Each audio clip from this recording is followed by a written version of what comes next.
Magandang araw po. Narito na po ang magiging lagay ng panahon ngayong araw ng Lunes, January 20, 2025.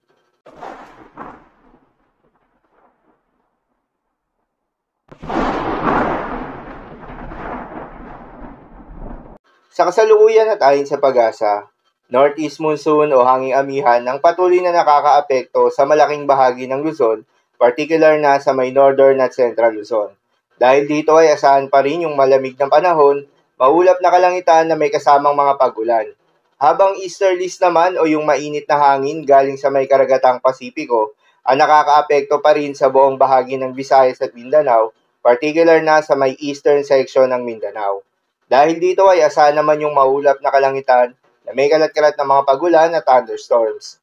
Magandang balita naman dahil ayon sa pag-asa ay wala pa rin tayong binabantayan na low pressure area o bagyo sa loob o malapit sa Philippine Area of Responsibility na maring makaapekto sa ating bansa hanggang sa susunod na 5 araw.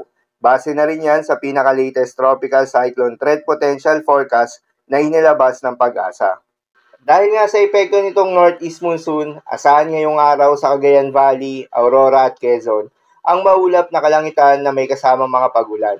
Posible yung mga pagbaha o pagguho ng lupa dahil sa katamtaman hanggang sa kung minsan ay malakas na pagulan.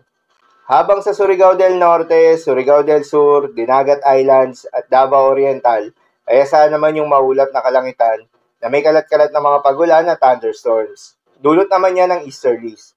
Posible rin ang mga pagbaha o pagguho ng lupa dahil sa katamtaman hanggang sa kung minsan ay malakas na pagulan.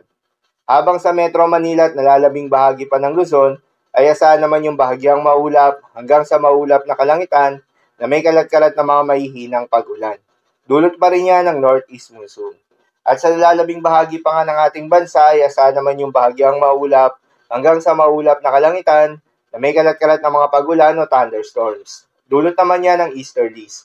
Posible rin ang mga pagbaha o pagguho ng lupa during severe thunderstorms.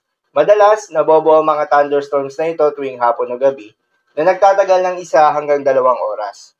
Kaya naman ingat sa mga posibleng banta ng pagbaha at pagguho ng lupa, lalong-lalo na sa mga lugar na inuulan na noong mga nakaraang araw pa.